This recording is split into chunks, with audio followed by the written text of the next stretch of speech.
بسم اللہ الرحمن الرحیم۔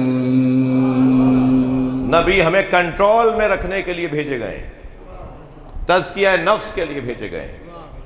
تو ہم کہیں ایسا نہ ہو خود اپنے ہی مخالف ہو جاؤ، کہیں ایسا نہ ہو تم اپنا ہی نقصان کر بیٹھو، لہذا اپنا تزکیہ کرو۔ تزکیہ کسے کہتے ہیں؟ ہم جب جانور کو ذبح کرتے ہیں تو کہتے ہیں یہ جانور مزکا ہے، یعنی اب اس کا گوشت حلال ہے، یعنی اب یہ پاک ہے، یعنی اب یہ قابل استعمال ہے۔ تزکیہ کہ جو نکھرا ہوا، ستھرا ہوا، صاف اور خالص بنا دیا جائے، اس کو تزکیہ کہا جاتا ہے، اسے مزکا کہا جاتا ہے۔ عجیب بات ہے، سرکار کے کچھ فرامین ہماری رہنمائی کے لیے اپنا ہی رنگ رکھتے ہیں۔ فرمایا کونو کالحیہ، سانپ کی طرح زندگی گزارو۔ عجیب پیغام ہے۔ سرکار فرما رہے ہیں، نبی فرما رہے ہیں کونو کالحیہ، حیہ سانپ کی طرح زندگی گزارو۔ یا رسول اللہ، ہم اشرف المخلوقات، ہم انسان، آپ ہمیں سانپ کی طرح زندگی گزارنے کیا؟ فرمایا کبوتروں کو دیکھو، ان کی فلاں عادت کو اپناؤ، وہ جو کوا ہے اسے دیکھو، اس کی فلاں عادت کو اپناؤ، وہ جو فلاں جانور ہے اسے دیکھو، اس کی فلاں عادت کو اپناؤ۔ اللہ نے جو ساری خوبیاں جانوروں میں بکھیری ہیں، ان سب کو جمع کر کے انسان میں رکھ دی ہیں۔ لہٰذا کوئی خوبی کسی جانور میں اللہ نے رکھی تاکہ یہاں سے بھی تمہیں پیغام دیتا رہوں، تم انہیں صرف جانور نہ سمجھنا بلکہ میری مخلوق بھی ماننا۔ فرمایا سانپ کی طرح زندگی گزارو۔ میں اپنے ایک استاد کی خدمت میں، گل محمد صاحب ایک استاد کی خدمت میں حاضر ہوا۔ میں نے کہا استاد مجھے یہ حدیث سمجھ میں نہیں آ رہی۔ ایک عارف، اچھا عرفاء کا اپنا ذائقہ ہوتا ہے، فلسفیوں کا اپنا ذوق ہوتا ہے، جی تاریخ دانوں کا اپنا ذوق اور ذائقہ ہوتا ہے۔ تو میں ایک عارف کی خدمت میں گیا، ایک اللہ کے ولی کی خدمت میں، کہ مجھے بتائیے کہ اس کا کیا مطلب ہے۔ فرمان لگے سانپ کی 3 عادتیں ہیں،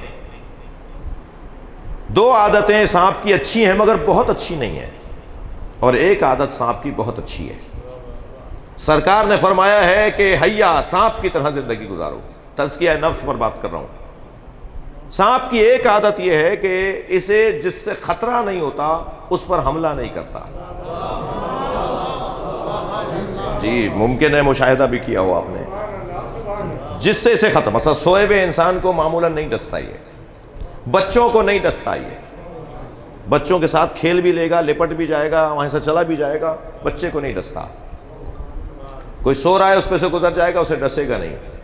ہاں اگر اکا دکا مثالیں مل رہی ہیں تو پاگل جانور بھی تو ہو سکتے ہیں۔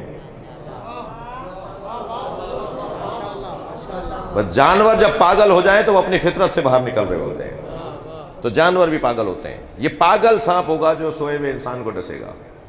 فطرت کے مطابق سانپ اسے نہیں ڈستا جس سے اس کو خطرہ نہ ہو۔ شاید معصوم یہ فرما رہے ہیں کہ اگر تمہیں کوئی نقصان نہیں پہنچا رہا تو تم بھی اسے نقصان نہ پہنچاؤ۔ صلوات پڑھنے ذرا محمد و آل محمد۔ تم پر کوئی حملہ نہیں کر رہا تو تم بھی اس پہ حملہ نہ کرو۔ بھائی کوٹی جی میں مجلس پڑھ رہا ہوں، مجلسی لوگوں کا مجمع ہے، باذوق لوگوں کا مجمع ہے۔ نسیم امروی صاحب کا علاقہ ہے، مولانا علی صغیر زیدی کا علاقہ ہے، اور مولانا قبلہ کی بڑی خدمات ہیں، اور میر صاحبان کی یہاں بڑی تاریخ ہے، اور یہاں کے جو اور خاندان ہیں ان سب کی بڑی ہسٹری ہے۔ آپ سب کے مرحومین کی مغفرت کے لیے صلوات علیہ کریں۔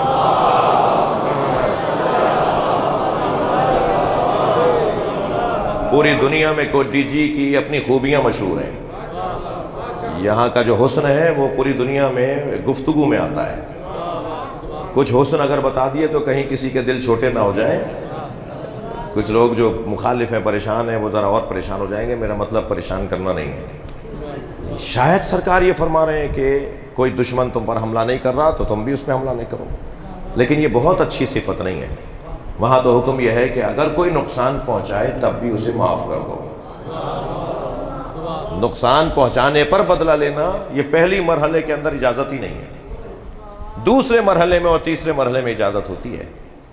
اور دوسری صفت سانپ کے اندر یہ ہے کہ اس کا ظاہر بڑا حسین ہوتا ہے، نقوش بنے ہوئے ہوتے ہیں، ہاتھ پھیریں تو ملائم اس کی جلد ہوتی ہے، اور اندر اس کے زہر ہوتا ہے۔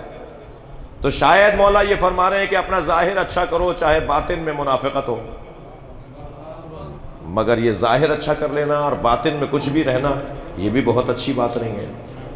ظاہر اچھا ہے تو باطن کو بھی اچھا کرو، مگر ایک تیسری صفت اس کے اندر بڑی اچھی ہے، اور وہ یہ کہ یہ جب بہت تن و مند ہو جاتا ہے، جب بہت کھا کما لیتا ہے، میں اپنے الفاظ میں کہہ رہا ہوں، جب اس کی صحت بہت اچھی ہو جاتی ہے، جب یہ پیسہ بہت جمع کر لیتا ہے، بھائی میرے الفاظ لیجئے گا، جب یہ خوب عیش و آرام کر لیتا ہے تو پھر 40 دن کے لیے زمین میں سوراخ کر کے بیٹھ جاتا ہے اور 40 دن تک کچھ کھاتا پیتا نہیں ہے، اور پھر جب 40 دن کے بعد باہر نکلتا ہے تو اپنی کھال اتار دیتا ہے۔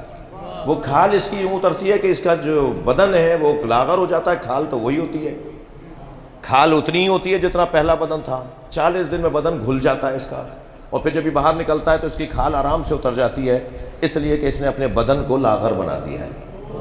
یہ 40 دن تک جو اپنے اوپر غور کرتا ہے اسے تزکیہ نفس کہا جاتا ہے۔ صلوات پڑھ لیں ذرا محمد و آل محمد۔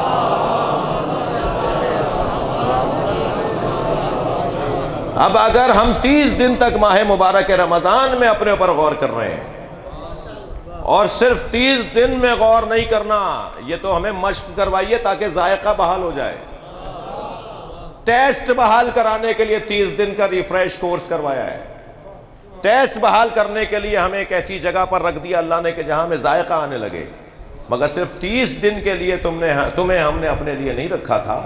تم جو 30 دن تک گانے نہیں سن سکتے ہو وہ 11 مہینے بھی نہیں سن سکتے ہو۔ 30 دن تم نے جھوٹ نہیں بولا تو 11 مہینے بھی تم یہی کام کر سکتے ہو۔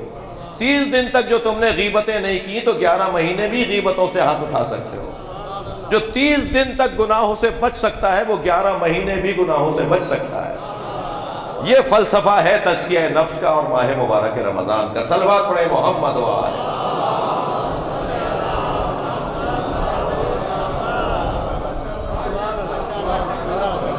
اپنے اوپر غور کرنا اور اپنے آپ کو قابو میں رکھنا ایک فلسفہ ہے ماہ رمضان کا، نمازوں کا، مجلسوں کا، حج کا۔ حج سے لوٹنے والا سارے گناہوں سے پاک، نماز گناہوں سے بچاتی ہے، روزہ رکھنے والا ایسے پاک ہو جاتا ہے جیسے ماں کے شکم سے آج دنیا میں آیا۔ یہ عید پر خوشی بھی اسی لیے منائی جاتی ہے کہ آج ہم نئے ہو گئے ہیں، آج ہم تازہ دم ہو گئے ہیں، اور مجلس اعظم میں بیٹھنے کا فلسفہ بھی یہی ہے۔ آیت اللہ جوادی عاملی فرماتے ہیں اگر کوئی گناہگار مجلس میں آ کے بیٹھے اور رو کر حسین پر واپس چلا جائے تو مجھے حق نہیں ہے میں اسے ویسے ہی گناہگار مانوں جیسے مجلس سے پہلے تھا۔ کیا معلوم کہ اس وقت میں اس نے اپنے مولا سے اپنا رابطہ بحال کر لیا ہو۔ مسئلہ تو اس کا اور اس کے اللہ کا تھا نا۔ لہٰذا جب حسین کے نام پر، حسین کی بہن کے نام پر، حسین کی مادر گرامی کے نام پر اس نے اللہ سے رابطہ کیا تو کیا معلوم کہ اس کے گناہ معاف ہو جائیں۔ مجھے اور آپ کو حق نہیں ہے کہ ہم اسے ویسا ہی گناہگار مانیں جیسا وہ مجلس سے پہلے تھا۔ یا علی یا علی یا علی یا علی یا